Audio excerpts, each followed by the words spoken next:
Muy buenos días. Hoy vamos a terminar la sustentación de los 3 intercambiadores que tenemos presente y dentro del orden de las solicitudes quedó Juan Chanis y su grupo de trabajo en el orden de presentación. Juan, ¿estás presente? Juan Chanis. Buenos días, sí, profesora. Ok, ¿tienes su grupo completo, Juan? De momento nos faltan 2 integrantes que estamos intentando contactar. Ok, ¿ustedes tienen, esos 2 integrantes van a presentar o los No, que... Ok, entonces iniciamos con la presentación, Juan. Entonces, les cedo la pantalla para que puedan colocar entonces su presentación y empiezo a contar los 5 minutos al momento de que ustedes inicien la presentación. Así que bienvenidos, Juan, y suerte con eso. Gracias, profesora. Bueno, buenos días. Mi nombre es Juan Chanis y les vamos a presentar la parte del diseño básico de un intercambiador de coraza y tubos en el que las suposiciones que vamos a tener, que a veces no se han considerado como otros grupos, es la manera en que despreciamos algunos u otros conceptos. Así que en sí, el análisis que se utilizó para estos casos fue un flujo estacionario. Los cambios de energía potencial y cinética en el fluido no se consideran. La existencia de la región de transición tampoco es algo que consideremos. Y para asemejarlo más a un caso real, tratamos de considerar las suciedades posibles de nuestros fluidos de trabajo junto con el intercambiador. Al igual que no tienen las placas divisoras que se pueden ver en algunos intercambiadores reales. Entonces, el objetivo es el enfriamiento del agua marina con una salinidad de 35% para un acuario en el que buscamos reducir la temperatura de esta agua marina de 30 a 20 grados mediante el intercambio con agua pura, que está más fría de 10 a 15 grados, utilizando el agua esta y no otro refrigerante o algo así, debido a que si hubiese una fuga o algo particular, no en sí no intoxicar a lo que es el agua, pudiendo tener posibles daños a los peces. Entonces, el volumen que vamos a utilizar de enfriamiento o que queremos enfriar es de 3 metros cúbicos en un tiempo de aproximadamente 1 hora y media o 90 minutos. Aquí, como se pueden apreciar, las propiedades térmicas junto a más especificaciones de los fluidos en los que se pudieron investigar para el proyecto se encuentran el agua marina y el agua pura junto a sus velocidades recomendables de trabajo y su flujo másico. Entonces, aquí el fluido principal es el agua marina, la que queremos enfriar. Y el fluido secundario con el que vamos a enfriarlo o intercambiar es el agua pura, siendo el agua marina un flujo interno, turbulento, en el que usamos una velocidad promedio de 1.75 metros sobre segundos y hallando un número de Nusselt de 135 y un coeficiente convectivo de 4270. El agua pura siendo un flujo externo, también lo hallamos en la región turbulenta y que siendo el flujo turbulento y la velocidad de 1.45, un Nusselt de 517 y el agua pura de 13.594. Posteriormente, en este caso igualamos el calor termodinámico al calor real, en el que nos daban 92.207 watts con una eficiencia que hallamos de manera gráfica para un intercambiador de contracorriente, de flujo contracorriente, de un 54%, en el que utilizamos 20 tubos, un paso por tubo y un paso por coraza. Aquí se pueden observar las dimensiones del intercambiador, que en sí nuestro caso era que la L1 o la L del intercambiador tenía que ser igual o mayor a 10 veces el diámetro en sí de la carcasa. Por eso se puede notar lo largo que se puede ver. Aquí la placa tubular en lo que utilizamos los 20 tubos, siendo una distribución de 5×4, junto a las medidas de distanciamiento entre varios de ellos. La tubería y el cabezal, aquí está el diámetro en sí de la tubería de cobre que utilizamos y fue de 7.715 milímetros, aproximadamente 7 metros, junto al cabezal debajo que En sí consideramos un grosor de al menos 1 milímetro para este caso.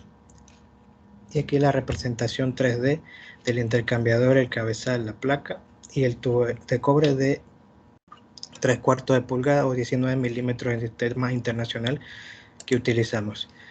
Y en sí este es el intercambiador que prácticamente armado así simplemente con todas las partes vistas.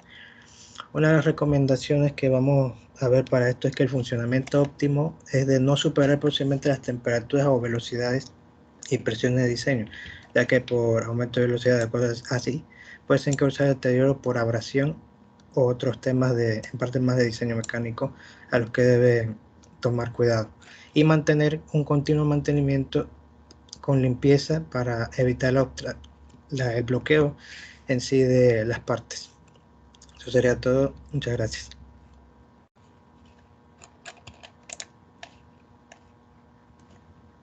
Ok, regresamos acá. Una presentación concisa, muy clara. Felicidades por eso. Así es que vamos de inmediato entonces a buscar el grupo de Juan.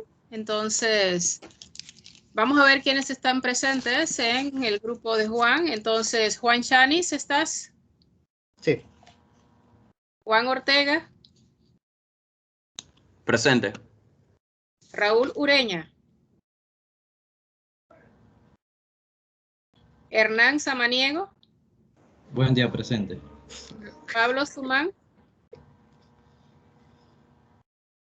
César. Presente. César Castrejo. Presente. Catherine. Presente. Castillo Daniel. Presente, profesora. Ok. César, ¿estás ahí, César? Sí, no se escucha. Sí, ahora sí lo escucho mejor. Ok. Quitamos entonces la presentación, Juan. Listo, Ok. profesor. Ok. Dime, Juan, un número del 1 al 8 rapidito. 2. Ok, el número 2. Entonces, César va a responder una de las preguntas. César Castrejo responde una de las preguntas y la otra persona la escoge el grupo. ¿Quién es, Juan? Yo, profesor. Ok, entonces César y Juan van a responder. Entonces vamos a empezar con César. César, buenos días, ¿cómo estás? Buen día, profe. ¿Bien y usted? Bien. Ok, en el diseño del intercambiador que ustedes presentaron, ¿la longitud de la carcasa tuvo algo que ver con ese número de tubos que usaron? Explícame eso.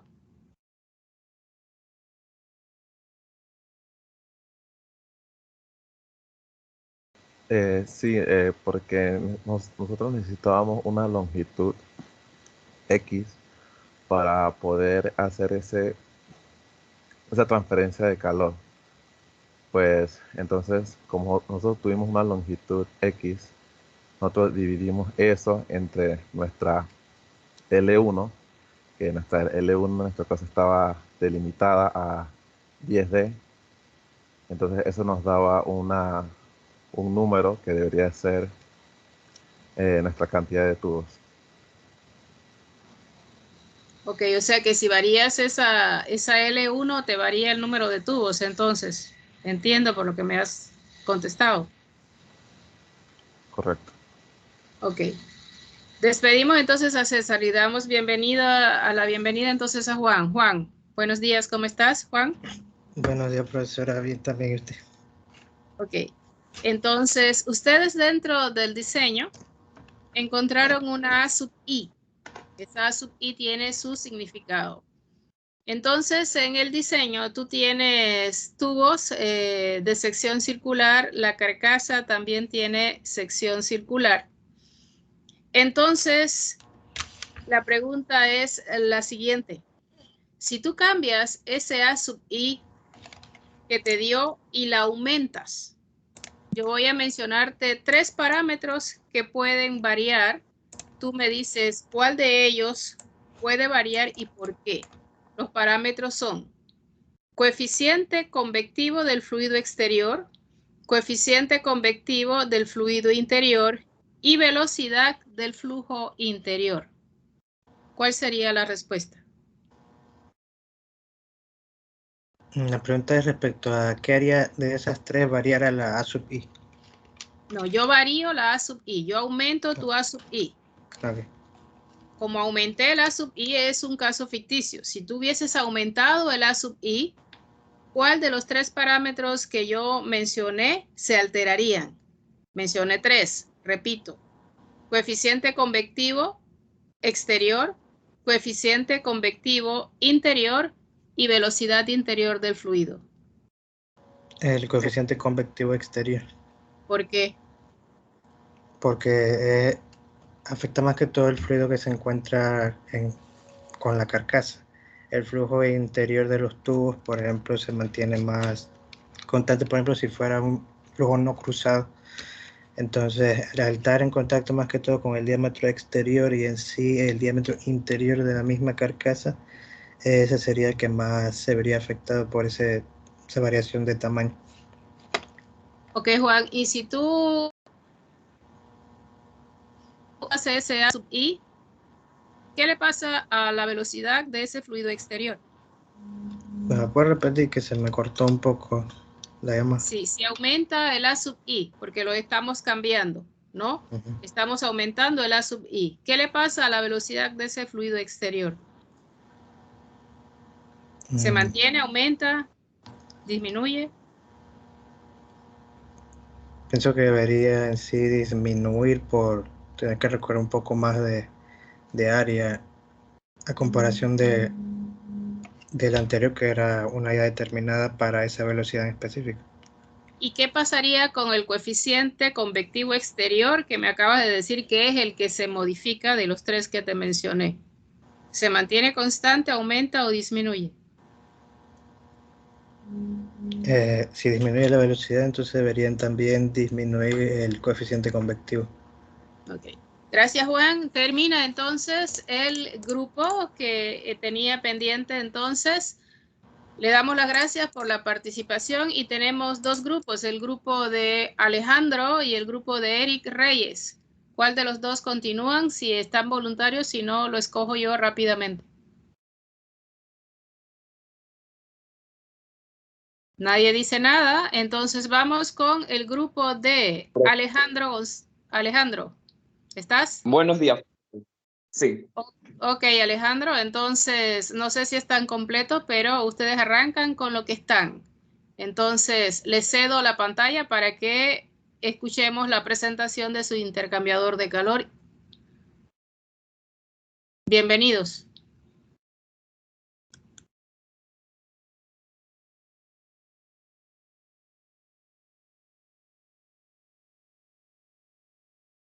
Profe, ¿se me escucha? Sí, yo lo escucho. Listo, era para, antes de empezar a hablar, estar consciente que se escucha. Ok. José va a presentar entonces. Sí, profe, José y mi persona. Ok, perfecto. Entonces, adelante.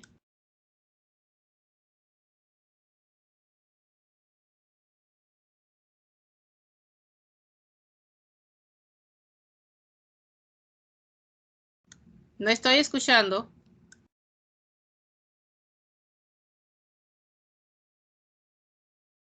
Ok, bueno, nos toca ya presentarle nuestro proyecto final, que es el diseño del intercambiador de calor. Siguiente, por favor.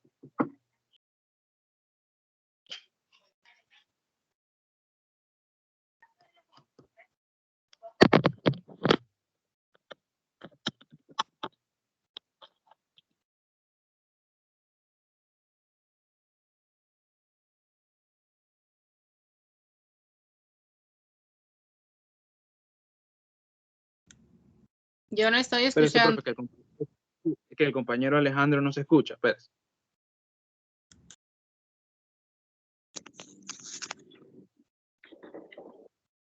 Profe, disculpe. La solicitud que nosotros tuvimos para lo que era nuestra nuestro diseño de intercambiador de calor fue calentar 10 litros en 90 segundos, lo cual es nuestro caudal y va a ser una condición de diseño a la hora de hacer nuestros cálculos. Y también teníamos ciertas restricciones, como lo era un área de 16 pies al cuadrado. Y teníamos otra dimensión que sí ya teníamos, podíamos jugar con la otra dimensión, en tal caso de que necesitáramos alguna longitud o podríamos jugar con la dimensión para completar lo que necesitaríamos para lo que sería nuestro diseño.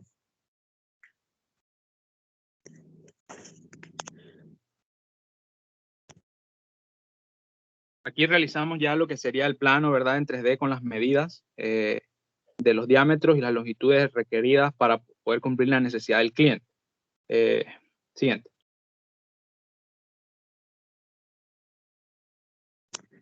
Para poder realizar todo este cálculo, nosotros primero en la fase 1 tuvimos que averiguar los materiales, que en este caso los mejores materiales que encontramos fue el cobre.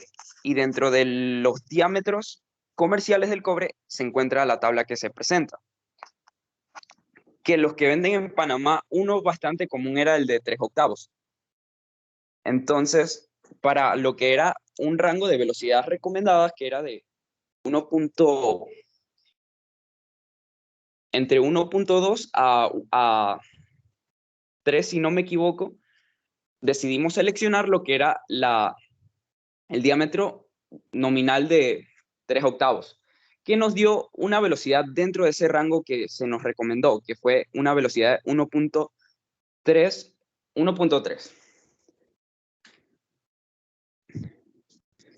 Luego, para poder saber ciertas características importantes del diseño, necesitábamos conseguir lo que era entender cómo se comportaban estos fluidos, tanto el principal como el secundario. Entonces, determinamos el número de Reynolds y cabe destacar que nuestro fluido principal era agua y nuestro fluido secundario era vapor de agua. Entonces, iban a tener probablemente número de Reynolds distinto. En el fluido principal nos dio que era un fluido turbulento, ya que es mayor al R crítico para los fluidos, para los líquidos. Y para el fluido secundario nos dio que era laminar.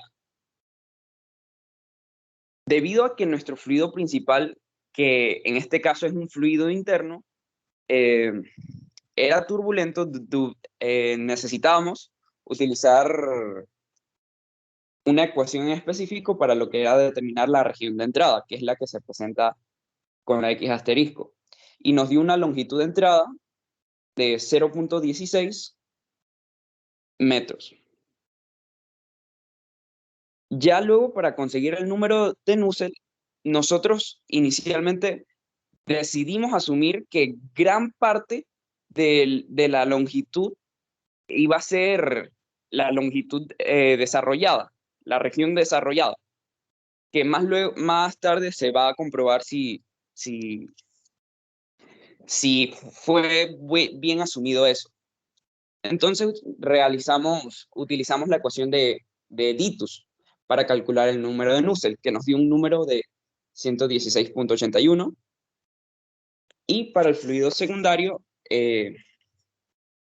recordando que es el fluido externo, nos tuvimos de resultado lo que era un número de Nusselt de 73.22.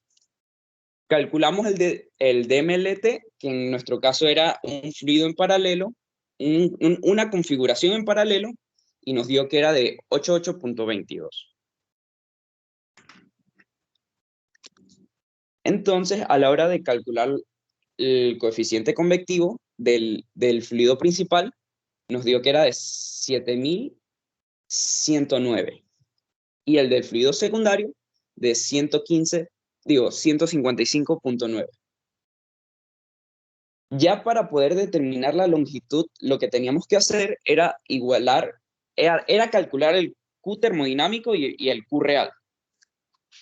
Pero teníamos, como no teníamos la longitud, no podíamos tener el valor exacto de las resistencias térmicas. Entonces, prácticamente el Q real nos iba a quedar en función de L, porque ya teníamos el DMLT y la sumatoria de resistencias térmicas. Y el Q termodinámico sí lo podíamos conseguir, así que despejando para la L, conseguimos que teníamos una longitud de 57.6 metros, que recordando que la longitud inicial de entrada es mucho mayor al 5% de toda... la longitud de entrada es sumamente pequeña, o sea, es un porcentaje de aproximadamente de 0.03% de toda la tubería. Entonces, sí, la asunción que tomamos al inicio fue correcta, de que gran parte de lo que era la longitud total iba a ser desarrollado y podíamos tomar únicamente ese coeficiente convectivo. Tienen un minuto para terminar, Alejandro. Y prácticamente se tomó un proceso bastante similar para lo que era la fase 3, que fue un proceso bastante iterativo. Y ya después de la última iteración, que les va a comentar mi compañero José Caparroso, ¿cuáles fueron los valores finales después de haber iterado tanto? Sí, profe, ahí de manera breve, nosotros teníamos su restricción, ¿verdad? La restricción del espacio. Nosotros despejamos para la longitud necesaria. Nuestra longitud necesaria cambió. Le asignamos nuestro número de tubos, en este caso fue 20. Dimensionamos el intercambiador, sacamos las variables de A sub B, diámetro de la carcasa y diámetro de los tubos, ya lo sabíamos. Siguiente.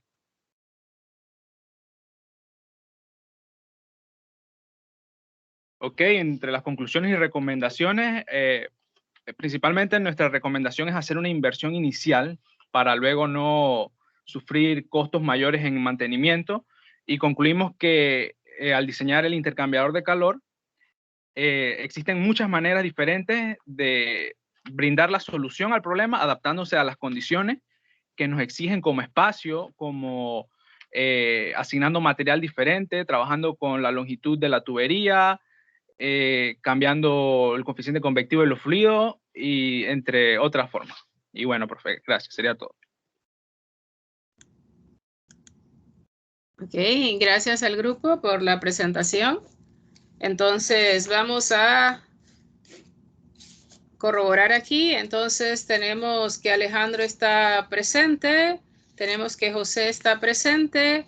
John Ferguson, ¿estás? Sí, profesora, estoy aquí. Ok. Urriola. ¿Quién Urriola? Presente, presente, profe. Harold. Presente. Jorge. Presente. Y Alejandra Sandoval. Presente. Ok, entonces dime, Alejandro, un número del 1 al 7, rápido. 2. El número 2 corresponde a Alejandro González Revilla, si es que usted mismo participa. Entonces el grupo escoge al siguiente. ¿Quién es el otro estudiante que va a responder, además de Alejandro? José Caparroso, profe. José. Entonces vamos acá. Entonces tenemos los mismos representantes. Entonces libérame la pantalla, por favor. Y empezamos con José.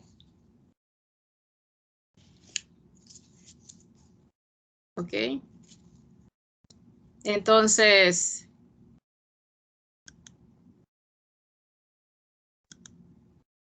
aquí José y Alejandro, si pueden abrir sus pantallitas, si tienen pantallas.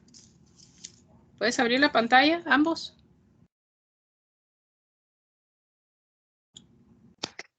¿Cómo así, profe? No capté la pregunta. No he hecho ninguna pregunta, solo le estoy solicitando que abras tu cámara. Ok,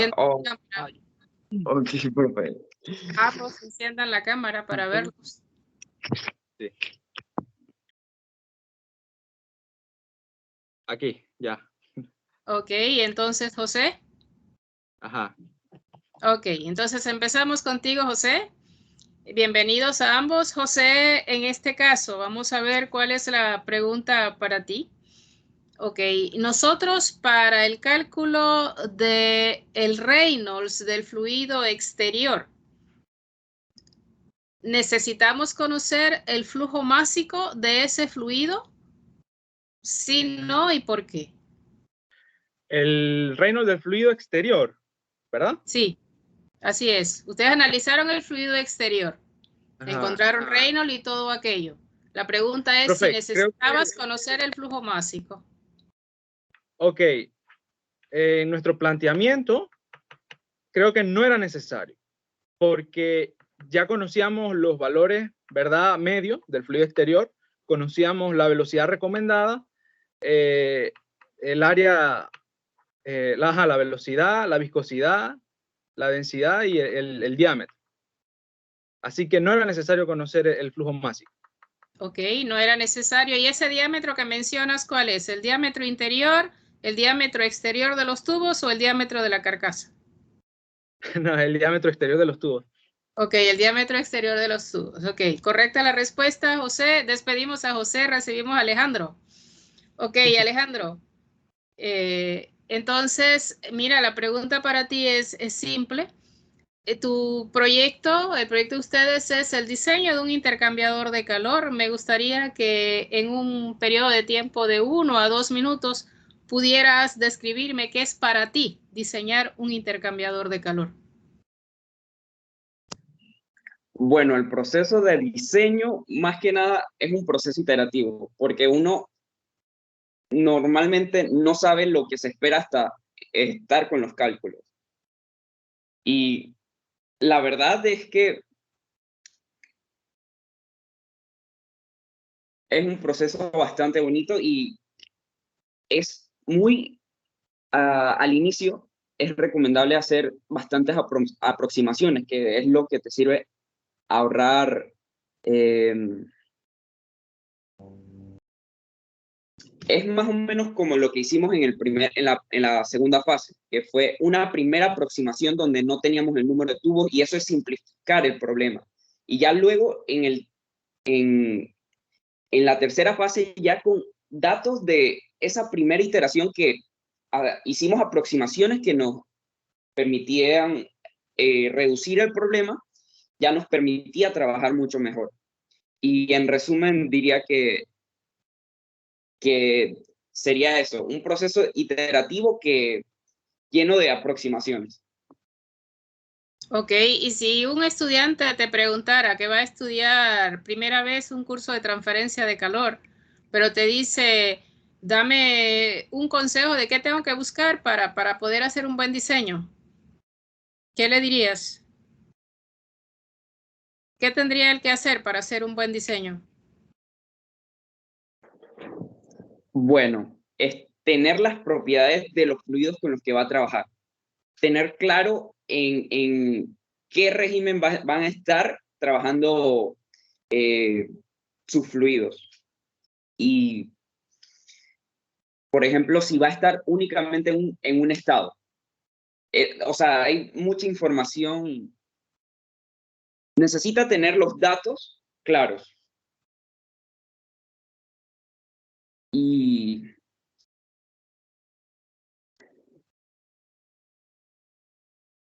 diría eso e iterar. Ok, está bien, Alejandro. Despedimos el grupo de Alejandro. Entonces, vamos a recibir el grupo de Eric. Gracias, Alejandro. Gracias, José. Gracias a los integrantes del grupo. Nos despedimos. Entonces, viene el grupo de Eric. Eric, entonces, aquí tenemos Reyes. Comparte tu presentación. Vámonos entonces con la presentación de Eric Reyes y su grupo de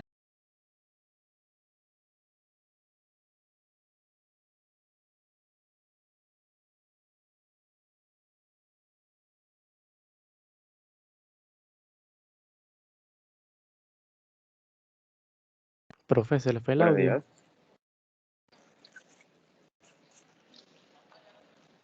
Eric, vamos con la presentación de Eric.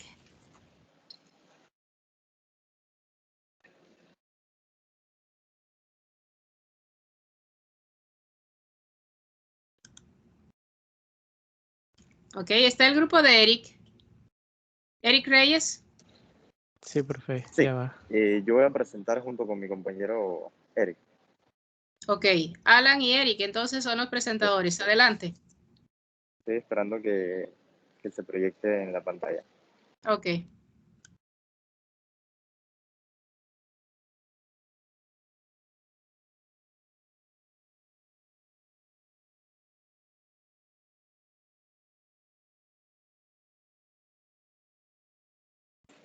Listo. Buenos días, profesora, compañeros. Le vamos a presentar el grupo 7, lo que es el intercambiador de coraza y tubo que diseñamos nosotros. Siguiente slide, por favor.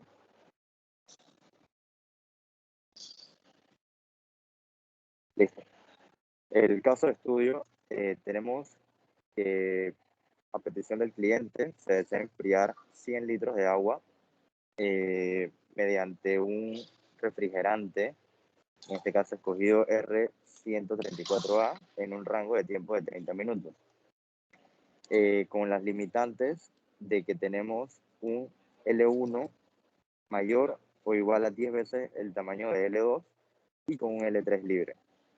Siguiente slide, por favor. Ok, entonces como fluido principal que vamos a enfriar es el agua.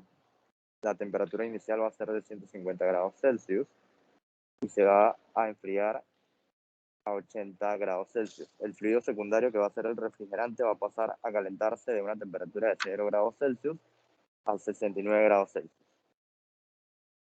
Siguiente, por favor. Ok. La selección de tubos, en este caso fue de tipo M, de 2 pulgadas de diámetro.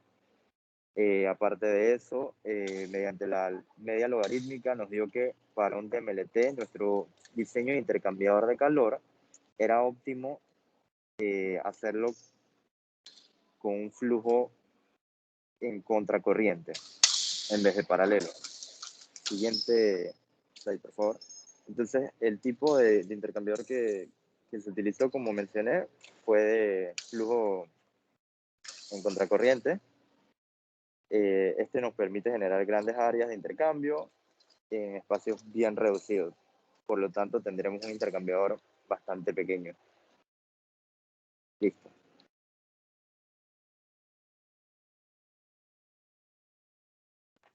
Ok, los procedimientos que utilizamos para hacer el diseño del intercambiador de calor fue que, aunque no sé si se mencionó, el agua iba a ser nuestro fluido que iba a pasar por dentro de las tuberías y el refrigerante iba a ser el fluido que iba a pasar por el exterior de las tuberías, es decir, por adentro de la carcasa. En la velocidad recomendada que utilizamos para nuestro fluido fue de 5 pies por minuto. Con esto hicimos los cálculos para saber cuál iba a ser el diámetro de nuestras tuberías. El diámetro de nuestras tuberías iba a ser de 2 pulgadas, como ya lo mencionó mi compañero Alan. Para esta velocidad y este diámetro interior de las tuberías, tendríamos que nuestro Nusselt nos dio de 31.523 y nuestro coeficiente convectivo por dentro de las tuberías, del fluido que iba a estar por dentro de las tuberías, es decir, del agua, iba a ser de 74,505 BTU por hora, pies cuadrados Rankine. Para el caso de nuestro fluido que iba a pasar para afuera de las tuberías, en la primera parte de nuestro diseño, nosotros planteamos que nuestra velocidad del fluido iba a ser también de 5 pies por minuto, más allá de que la velocidad recomendada, según algunos investigaciones que encontramos, era de aproximadamente 1 metro por segundo, si no me equivoco, y esto iba a ser de 200 pies por minuto. Eso sí lo recuerdo con bastante seguridad. Entonces, realmente escogimos esta velocidad debido a que nuestro sea, inicialmente habíamos hecho el cálculo de cuánto iba a ser nuestro flujo volumétrico para nuestro fluido secundario y nos dimos cuenta que si cogíamos una velocidad sumamente alta, entonces íbamos a tener un área sub I iba a ser muy baja, pues. Entonces fue una decisión más de diseño acá de nosotros. Entonces, con esta velocidad para la primera fase del diseño nos dio de que el núcleo exterior iba a ser de 79,859 y que nuestro coeficiente convectivo iba a ser de 20,472 BTU hora pie cuadrado, BTU por hora pie cuadrado Rankine. Para esto, ya con estos datos, teníamos que nuestra longitud de la tubería iba a tener que ser de 41,78 pies. Esto, después de que se hizo otra vez los cambios, la parte esta de la corrección, de la adaptación y todo esto, con el tema de ya la configuración dentro de nuestro intercambiador de calor, nuestro coeficiente convectivo para el fluido exterior cambió y nos dio de 76,575 BTU por hora pie cuadrado Rankine, que la longitud completamente de la tubería tendría que haber sido 19,467 pies, lo cual lo dividimos en cuatro tubos de 4,25 pies, que nuestro diámetro hidráulico de nuestro intercambiador de calor tendría que haber sido de 0,44 pies, que como ya se mencionó, nosotros teníamos una limitante de la parte esta de la longitud en 2. Debido a esto, escogimos que fuera un intercambiador de calor cuadrado y para eso utilizamos el tema del diámetro hidráulico y que nuestra sección del intercambiador iba a tener una altura de 0,45 pies y una profundidad de 0,64 pies, que iba a pasar por dentro de las tuberías, por dentro de la carcasa 4 tuberías, y que nuestra área sub I iba a ser de 0,0056 y también de que la distribución dentro del intercambiador de calor iba a ser una distribución escalonada. Un minuto para terminar. No, ya eso sería todo. Muchas gracias, profesora.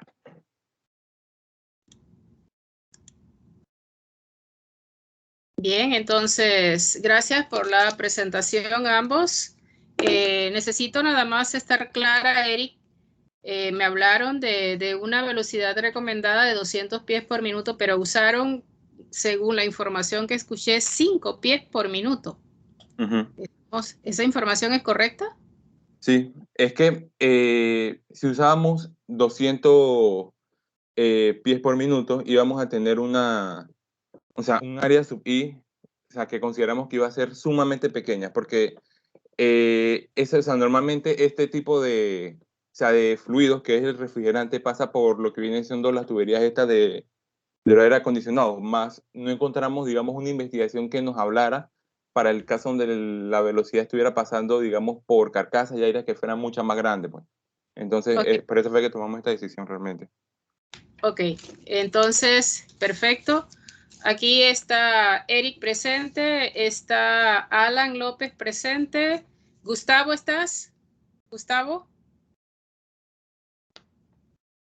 Profe, él Ángel está en una Díaz. presente, profe. Gustavo está en una entrevista de trabajo. Ok. Díaz Ángel está. Javier Rodríguez. Presente, profe. Josué Barrera. Presente, profe. Y Moris. Presente, profesora. Ok, entonces, Eric, dime un número del 1 al 7. 4. 4. Javier Rodríguez contesta una de las preguntas. ¿Y el siguiente quién sería, Eric? ¿Otro número o una persona? No. Usted lo escoge. Ok, yo mismo. Ok, entonces tenemos a Javier y a Eric. Me hacen el favor y me encienden su camarita ambos, por favor.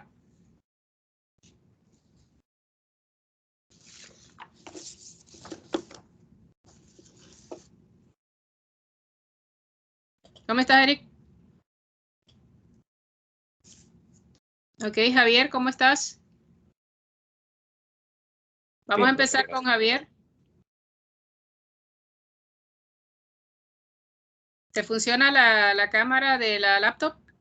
no se ve. Ah, pensé que se veía. Déjame prender No, el wifi. todavía no te veo. Ahí. No.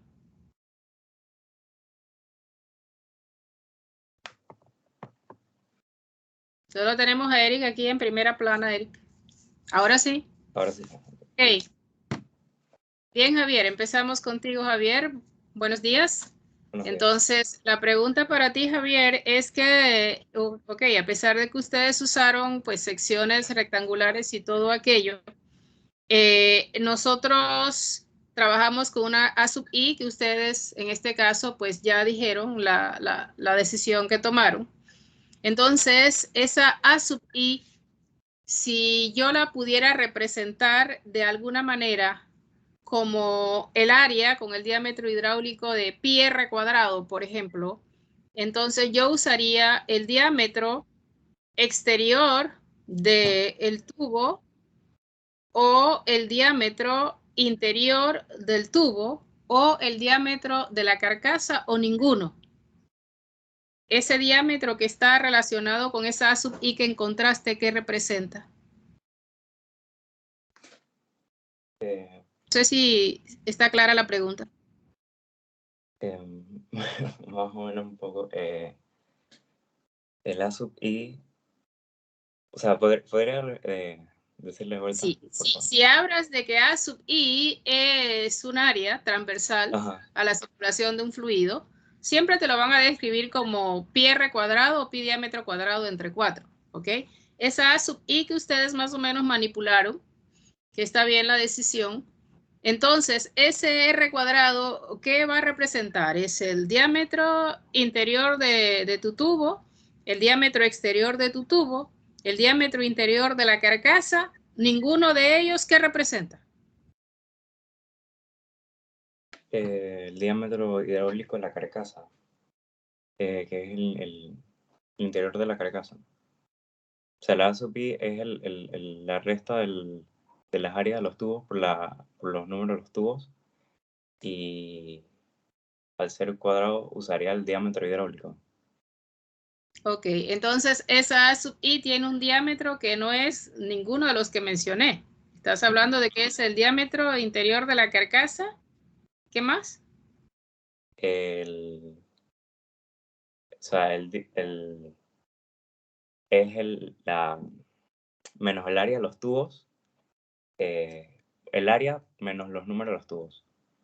Ok. Ok, dejamos entonces a Javier. Gracias por la respuesta, Eric. Bienvenido, Eric. Buenos días. Buenos días, profesora. ¿Cómo le ha ido? Muy bien. Yo creo que mejor que ustedes en esta última semana. De seguro que sí. Ok, entonces la pregunta es simple. Nosotros en el diseño siempre estamos hablando de números adimensionales. Ustedes usaron Nusselt, Prang, etcétera, etcétera. Pero esos Nusselt de las ecuaciones que tenemos a veces no cumplen con el Reynolds y el número de Prang.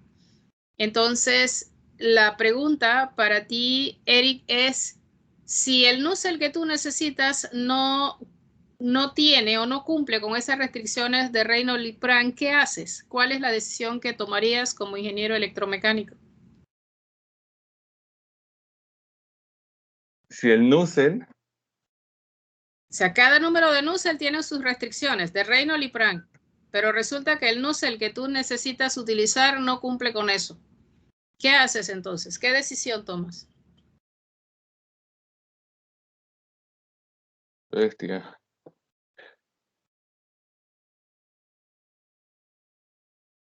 Digamos No sé. que para tu flujo interno, tú tienes un Nusselt, tú tienes un flujo interno turbulento, región desarrollada, por ejemplo.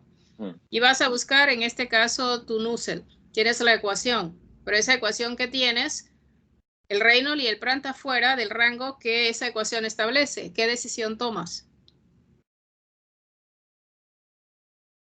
No sé, yo utilizaría ese Nusselt debido a que prefiero utilizar ese Nusselt y tener, digamos, ese margen de error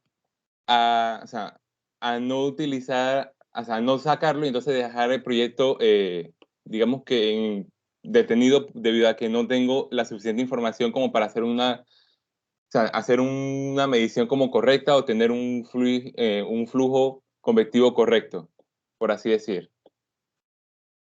O sea, esa es la decisión que yo tomaría, o sea, porque, o sea, prefiero tener ese error, pero ese error puede hacerme de que mi sistema, o sea, pueda como transferir más calor y todo este tema a no hacer, o sea, no hacer nada y entonces bueno, pues entonces no tengo la información, no voy a hacer nada. Ok, yo creo que estoy de acuerdo contigo, yo tomaría la misma decisión que tú. Así es que yo creo que es la decisión que nosotros como ingeniero debemos tomar. Gracias, Eric. Despedimos al grupo entonces de Eric. Le damos las gracias entonces a todos los que han participado. Yo tengo entonces el control de la asistencia del día de hoy ya en este momento y hay una gran cantidad de que estudiantes no han asistido al día de hoy y el compromiso era un nivel de asistencia obligatorio. Así que habiendo hecho ese comentario entonces, dándole las gracias a todos los que han participado, nos vemos Dios primero entonces el viernes 23 y para ustedes creo que el examen es bien tempranito a las 7:50 de la mañana. Que tengan una excelente semana, un excelente día y sería entonces un hasta luego. Chao. Que tengan un buen día. Nos vemos, profe. Chao, profe. Chao. Gracias.